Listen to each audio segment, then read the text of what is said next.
السلام علیکم ناظرین، آپ دیکھ رہے ہیں پاسبان اسلام۔ میں ہوں عائشہ ذوالفقار۔ ناظرین، پاکستان کا صرف ایک کاری وار پورے خطے میں طاقت کا توازن بدل گیا۔ ناظرین، 6 اور 7 مئی کی درمیانی شب پہلگام ڈرامے کی بنیاد پر بھارت نے پاکستان کے 5 شہروں میں سول مقامات کو میزائلوں سے نشانہ بنایا۔ بھارتی حملے میں 4 مساجد شہید ہوئیں، اسکول اور کمیونٹی سینٹر تباہ ہوئے، عام لوگوں کے گھر ملبے کا ڈھیر بن گئے، خواتین اور بچوں سمیت 31 معصوم شہید اور 51 زخمی ہوئے۔ بھارت نے اس دوران خودکش ڈرون سے بھی پاکستان پر حملے جاری رکھے۔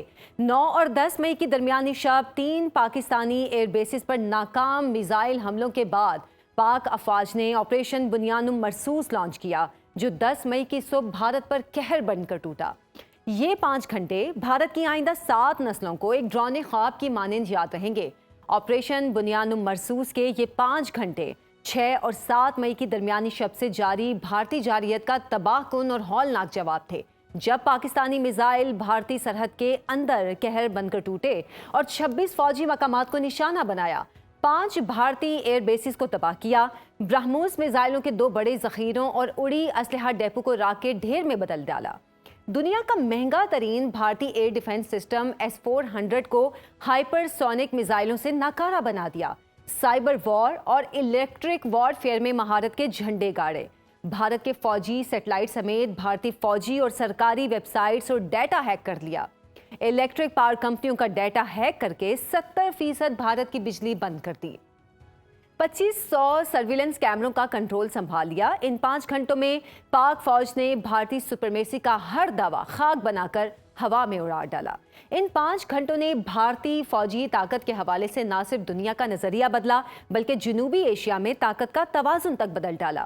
گھر میں گھس کر مارنے کی دھمکی دینے والوں کو جب ان کے اپنے گھر میں گھس کر مارا گیا تو ان کا جنگی بیانیہ بھی بدل گیا۔ اس پر ہم بات کریں گے۔ ہمارے ساتھ موجود ہیں میجر جنرل ریٹائرڈ انعام الحق صاحب۔ بہت بہت شکریہ سر آپ کے وقت کا۔ آپ نے کل ایک انٹرویو میں کہا کہ اس مختصر جنگ سے پاکستان نے اپنے ڈیٹرنس کو ری اسٹیبلش کیا۔ اگر ہمارے ناظرین کو بتا سکیں کہ اس سے خطے کی صورتحال کیسے تبدیل ہوئی ہے؟ جی تھینک یو بیٹا، آپ نے اچھا سوال پوچھا۔ میں نے کل بھی یہ بات کہی تھی اور آج بھی یہ بات کہتا ہوں میڈیا کے لیے پرٹیکولرلی کہ ہم ہائپر بول سے پرہیز کریں اور اس کے ساتھ ساتھ بڑا بول اس وقت تک اس حد تک بولیں جس حد تک وہ مورال اور موٹیویشن کے کام آتا ہے۔ اللہ تعالیٰ بڑائی کو ناپسند فرماتا ہے، اور جنگ کے بارے میں جو حدیث ہے وہ یہ ہے رسول صلی اللہ علیہ وسلم کی کہ جنگ کی آرزو مت کریں، لیکن جب جنگ آپ پر مسلط کی جائے تو پھر پیٹھ نہ دکھائیں، اور پیٹھ دکھانے کی بڑی سخت وہ جو ہے اللہ تعالیٰ نے اور اللہ کے رسول نے اس کی ممانعت کی اور اس کے لیے سزا دی۔ تو میں یہ سمجھتا ہوں کہ ہماری امن کی کوششوں کے باوجود ہندوستان نے جس قدر ایروگنس کا اور جس قدر انٹرنیشنل لا کے ڈس ریگارڈ کا اور اس طرح اپنی ہمسائیگی میں لوگوں کی جان و مال کا بالکل لحاظ نہ کرتے ہوئے جس طریقے سے اس نے بربری جارحیت کا ارتکاب کیا تھا جی، وہ ہر لحاظ سے قابل مذمت تھی، اور اللہ کے فضل و کرم سے ہمارا جو رسپانس گیا defensive response as well as offensive response, تو اس نے تمام شکوک و شبہات جو ہندوستان کی ڈیفینسو لابی میں سے وہ دور کر دیے، اور میں یہ سمجھتا ہوں کہ تکنیکی زبان میں ڈیٹرنس ری اسٹیبلش ہو گیا ہے۔ جی، ہندوستان ایک نئے نارمل کی طرف جا رہا تھا، اور وہ نیا نارمل یہ تھا کہ جب بھی ہمارے ملک میں کوئی حملہ ہوگا، خواہ وہ ہندوستان پراپر میں ہو، خواہ جو مقبوضہ علاقے ہیں کشمیر میں وہاں پہ ہو، اس کا الزام ہم پاکستان پہ دھریں گے، اور اس ضمن میں ہم ایسی کارروائی کریں گے جس سے پاکستان کو زخم پہنچے یا نقصان پہنچے، جیسا کہ انڈس واٹر ٹریٹی کو ہیلڈ ان ابیس کرنے کا اس نے ایک منصوبہ بنایا تھا۔ اور اس کے بعد ہم پاکستان پہ فوجی چڑھائی کریں گے تاکہ پاکستان کی حکومت کو اور پاکستان کی فوج کو ہزیمت کا اور امبیرسمنٹ کا سامنا کرنا پڑے۔ بالکل۔ اور اس سلسلے میں ہم کسی line of control, working body یا انٹرنیشنل بارڈر کا لحاظ نہیں کریں گے، اور نہ ہم اس میں تخصیص کریں گے کہ ہمارے جو ٹارگٹ ہیں وہ سویلین ہیں یا فوجی ہیں۔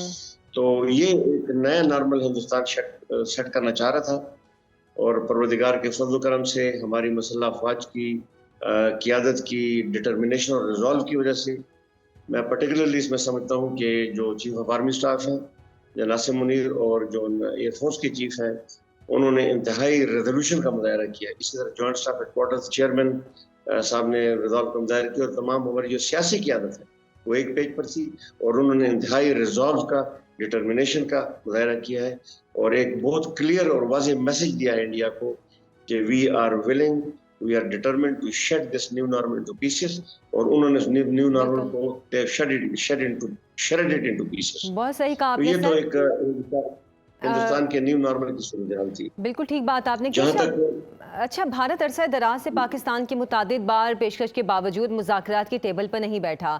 اب اگر بھارت اپنی پوزیشن سے ہٹنے پر مجبور ہوا ہے تو یہ بات پاکستان اور امن کے لیے کتنی اہمیت کی حامل ہے, اور اس سے بھارت کی پوزیشن کیا ہو گئی ہے خطے میں؟ دیکھیں, جو یہ 24 گھنٹے 48 گھنٹے کی لڑائی ہوئی ہے, اس لڑائی سے ہندوستان کو ایک بہت بڑی امبیرسمنٹ کا سامنا کرنا پڑا کہ وہ 7 گنا پاکستان سے بڑا ہے اور اقتصادی لحاظ سے زیادہ مضبوط ہے, اور اس کی بڑی فوج ہے, اس کو عددی برتری حاصل ہے. اس کے باوجود وہ ایک چھوٹے سے ملک کے جواب کا مقابلہ نہیں کر سکا, اور اللہ تعالیٰ نے اس چھوٹے سے ملک کو اپنے جسٹس آف کاز کی وجہ سے, صحیح پوزیشن کی وجہ سے اللہ تعالیٰ نے اس ملک کو سرخرو کیا ہے, اور پروردگار نے ہماری ہیلپ کی ہے, اور ہمیں اس نازک موقع کو صحیح فیصلے کرنے کی توفیق دی ہے. دیکھیں, جو اسکیلیشن لیڈر تھا, اسکیلیشن لیڈر کے اوپر ہندوستان بہت جلدی اور بہت اونچا چلا گیا تھا.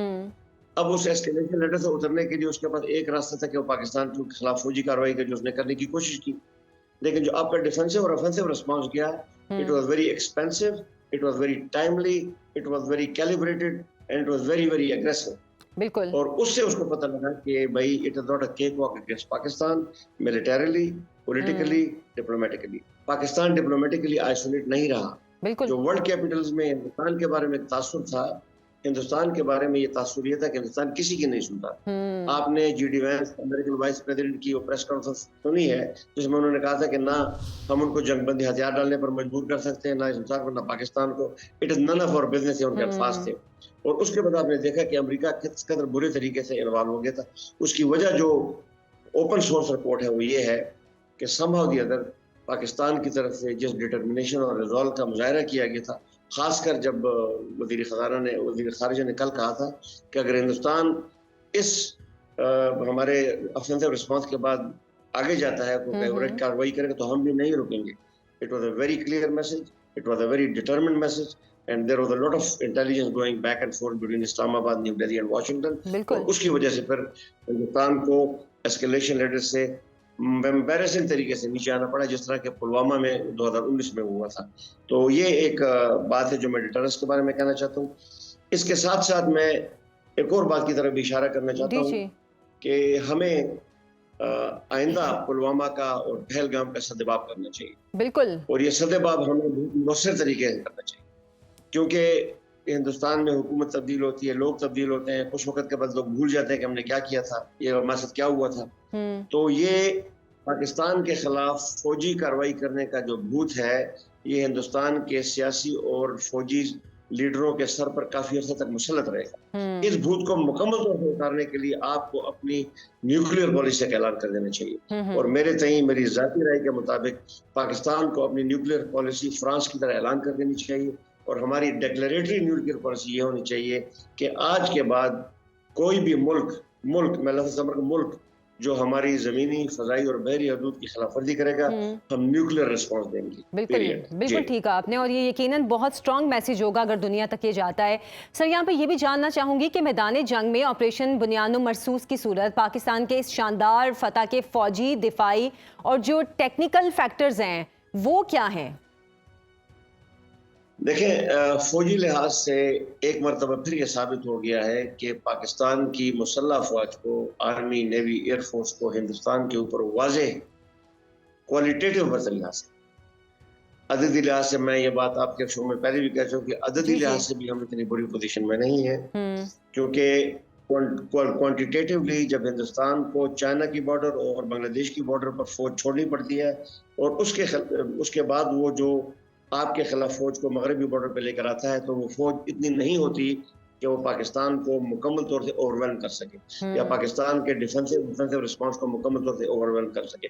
however وہ ایک ٹیکنیکل بیس ہے, اس کارروائی نے ثابت کر دیا ہے کہ پاکستان کی مسلح افواج کوالٹیٹیولی بہت بہتر ہیں ہندوستان کی یا کسی بھی فوج سے. کیا وہ چیزیں ہیں جو پاکستان کی فوج کو کوالٹیٹیو برتری دلاتی ہیں؟ میں ان کو لسٹ کرنا ضروری سمجھتا ہوں. سب سے پہلے اس میں چیز ہے جذبہ ایمان بے شک اور شہادت کی تمنا ہے. اس کے بعد ہماری فوج میں ول ٹو فائٹ ہے. تیسری بات ہماری مسلح افواج میں ریزولوٹ لیڈرشپ ہے. یہ وہ لیڈرشپ ہے جو کہ 20 سال میں وار اینڈ ٹیرر سے ہو کے نکلی ہے. It is a very resolute leadership اور ان میں ریزالو کی کوئی کمی نہیں ہے. خواہ وہ ایک سپاہی ہو, خواہ وہ آرمی چیف ہو, نیول چیف ہو یا ایئر چیف ہو یا chairman joint chief of staff, آپ نے دیکھ لیا اس چیف کو. اور اس کے بعد آپ کی جو تمام مسلح افواج بیٹل ہارڈنڈ ہیں, تو یہ وہ چیزیں ہیں جو, اور آپ کی ٹریننگ بہت بہتر ہے, یہ وہ چیزیں ہیں جو آپ کو ہندوستان کے اوپر بفضل خدا ایک بہت واضح کوالٹیٹیو ایج دیتی ہیں. جہاں تک تو یہ ایک آپ سمجھ لیں کہ خطے میں جو فوجی توازن تھا, وہ فوجی توازن پچھلے 48 گھنٹے میں اوپر نیچے ہو گیا ہے. بالکل, اور Pakistan is not a cake walk. Pakistan has emerged as a very important and a very deadly stakeholder in the entire equation in South Asia. یہ ہے فوجی لحاظ سے. بالکل ڈپلومیٹیکلی آپ نے دیکھا کہ ہندوستان جو تھا وہ کسی کی بات نہیں سن رہا تھا. اس کو تمام دوست ممالک, ایون روس کہہ رہا تھا کہ ریسٹرینٹ سے کام لیں اور تھوڑا سا تحمل کا مظاہرہ کریں. امریکہ کہہ رہا تھا, سعودی عرب کہہ رہا تھا, UAE کہہ رہا تھا, ترکی کہہ رہا تھا, تمام ممالک لگے ہوئے تھے, وہ کہہ رہے تھے کہ آپ تحمل سے مظاہرہ کریں. اور مودی نے اپنی RSS اور ہندوتوا لسٹ پالیسیز کو مد نظر رکھتے ہوئے کسی کی بات نہیں سنی اور الٹیمیٹلی اس نے وہ غلطی کر دی تھی. میں نے آج ٹریبیون میں اس پہ لمبا چوڑا آرٹیکل لکھا ہے, بھارت بینفل بلنڈر. تو اس نے وہ بلنڈر کر دیا. بالکل اس بلنڈر کے نتیجے میں ڈپلومیٹیکلی اس کو خفت کا سامنا کرنا پڑا جب امریکہ نے کہا, پریزیڈنٹ ٹرمپ نے اسے کہا کہ ناؤ آپ سیز فائر کی طرف چلیں. اس پہ بھی ایروگنس دیکھے کہ پاکستان نے پریزیڈنٹ ٹرمپ کا شکریہ ادا کیا ایک فیسیلیٹیشن کے رول کے لیے. ہاویور ہندوستان نے شکریہ نہیں ادا کیا. انہوں نے کہا کہ ہم نے خود پاکستان سے ڈائریکٹ بات کی, نے تھوڑا سا اپنی سپیریورٹی, سو کال سپیریورٹی رکھنے کی کوشش کی ہے, لیکن ورلڈ کیپٹلز کو پتہ ہے کہ ایکچوئل ورتھ کیا ہے. تو ڈپلومیٹیکلی بھی ہندوستان کو خفت کا سامنا کرنا پڑ رہا ہے اور ہندوستان کا قد بہت چھوٹا ہو گیا ہے ڈپلومیٹیکلی. ایسا ہی ہے. اکنامکلی میں یہ کہتا ہوں کہ اکنامکلی پاکستان ایک چھوٹا ملک ہے, لیکن ہندوستان کی اگر اکانومی بڑی اکانومی ہے, اس کو نقصان بھی لڑائی کی صورت میں زیادہ ہوتا ہے. اس کی FDIs نیچے چلی جاتی ہیں, باقی اس کا جو ہے کام متاثر ہوتا ہے. تو ایسی بات نہیں ہے کہ اکنامکلی پاکستان کو زخم پہنچے گی تو ہندوستان محفوظ رہے گا. No, that is not going to happen, that did not happen. تو میں یہ سمجھتا ہوں کہ اکنامکلی بھی ہندوستان کو اس تمام کارروائی میں زخم پہنچی ہے. آپ نے 5 جہاز گرائے ہیں جس میں اسٹیٹ آف دی آرٹ رفائل شامل. اس کے علاوہ آپ کی افواج نے S-400 سسٹم, جو دنیا کا اس وقت روس کا سپلائی کردہ جدید ترین ایئر ڈیفنس سسٹم ہے, اس جدید ترین ایئر ڈیفنس سسٹم کی ایک سسٹم کی جو کاسٹ ہے اٹ از $1.5 بلین, $1 بلین. اس کے علاوہ جو باقی آپ نے LOC میں ان کے ساتھ کیا, حشر کر دیا آپ لوگ کا. آپ کی مسلح افواج نے پرٹیکولرلی آرمی نے LOC میں مار مار کے ہندوستان کا فرکس نکال دیا. Brigade headquarters have been gone and some area has been captured as a battalion headquarters. تو اللہ has been very kind, کیونکہ آپ جسٹ کاز میں تھے, آپ اپنے ود ان یور رائٹس تھے, آپ انٹرنیشنلی صحیح تھے, آپ ڈپلومیٹکلی صحیح تھے, آپ اللہ کے حضور فرفول تھے. تو پروردگار نے آپ کی مدد کی ہے and you have been able to prevail upon a very very venomous, a very very deadly and a very very deceitful enemy. بالکل ٹھیک آپ نے سر.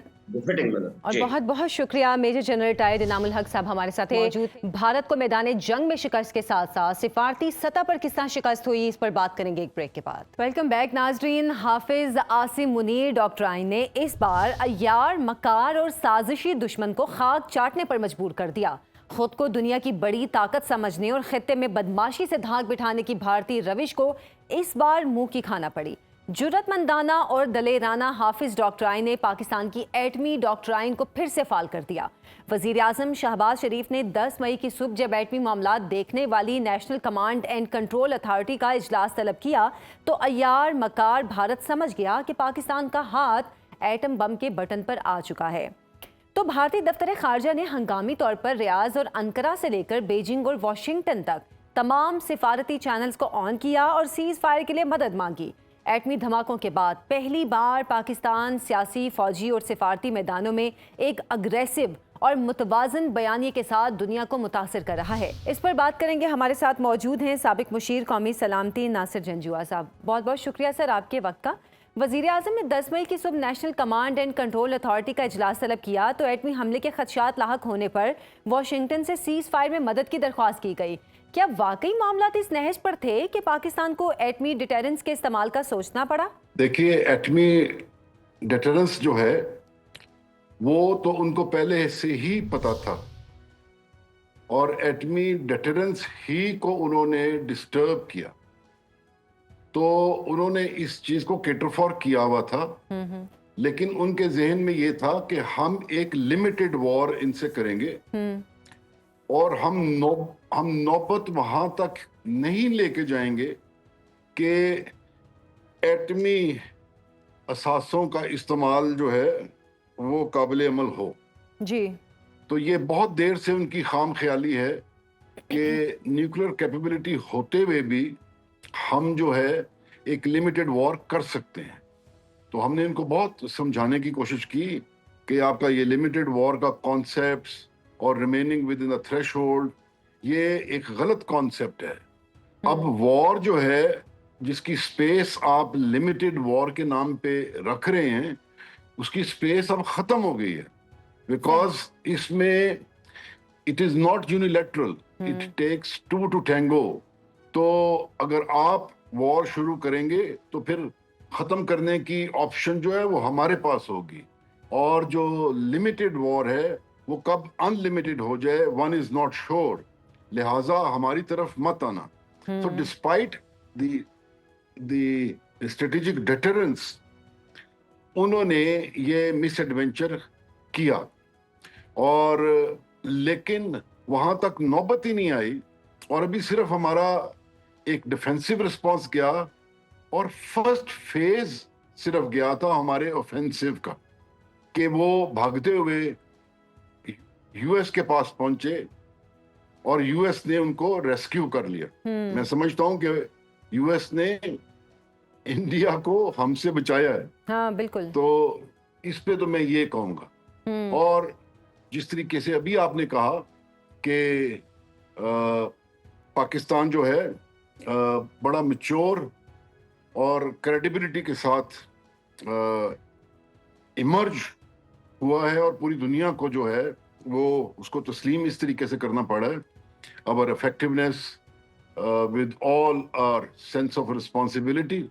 تو ہم بھی پھر ابھی جبکہ سیز فائر ہو چکا ہوا ہے تو ہم بھی ابھی نیوکلیر کی بات نہیں کرتے، ٹھیک ہے، تو اس کو پھر ابھی کسی اور دن کے لیے چھوڑ دیتے ہیں۔ اچھا سر، اس جنگ سے پہلے جو ایک حالات نظر آ رہے تھے اس سے لگ ایسا رہا تھا کہ جیسے بھارت پاکستان کو مقبوضہ کشمیر سمجھ رہا ہے، امریکہ پاکستان کو افغانستان سمجھ رہا ہے، اور اسرائیل پاکستان کو فلسطین سمجھ رہا ہے۔ یہ ایک دن کی جو مختصر جنگ تھی اس سے یقیناً ان سب کی غلط فہمی دور ہو گئی ہوگی۔ یہ آج سے نہیں، ہمیں بڑی دیر سے انڈرمائن کرتے آ رہے ہیں۔ 9/11 کے بعد انہوں نے ہمارا نیریٹو بائی نہیں کیا، ہماری سیکریفائسز اس طریقے سے ایکنالج نہیں کی، اور خود اتنا جو ہے کمزور طریقے سے اور فلاڈ آپریشنز کیے افغانستان میں، and of course they were defeated. تو انہوں نے ہمیں تھرو آؤٹ انڈرمائن اور ڈو مور اور یہ وہ اس طریقے سے کرتے رہے ہیں۔ تو ان کو اصل میں ہم کتنے سگنیفیکنٹ ہیں، کتنے اسٹرانگ ہیں ہمارے ود ان دا کنٹری، کیا بانڈیجز ہیں، کیا یونٹی ہے، کیا یونیسون ہیں، اور ہماری جو ملٹری کیپیبلٹی ہے، جو ہمارا ٹریننگ ہے، اور جو ہماری انٹیگریشن ہے، ان چیزوں کا اندازہ نہیں تھا ان کو بالکل۔ اور میرے خیال میں ہم نے ساری خام خیالیاں آج ختم کر دی ہیں، اور الحمدللہ جنگ ہماری فتح اللہ تعالیٰ کی۔ تو ابھی یہ نہ تو کشمیر ہے، آئندہ آنے والے دنوں میں ہم نے اپنی اسٹریٹجک بیلنس جو ہے وہ بھی ہم نے ریسٹور کر لیا ہے، اسٹریٹجک ڈیٹرنس ریسٹور کر لیا اور اپنے زور بازو پہ کیے۔ بالکل تو نہ ہم افغانستان ہیں، نہ ہم غزہ ہیں،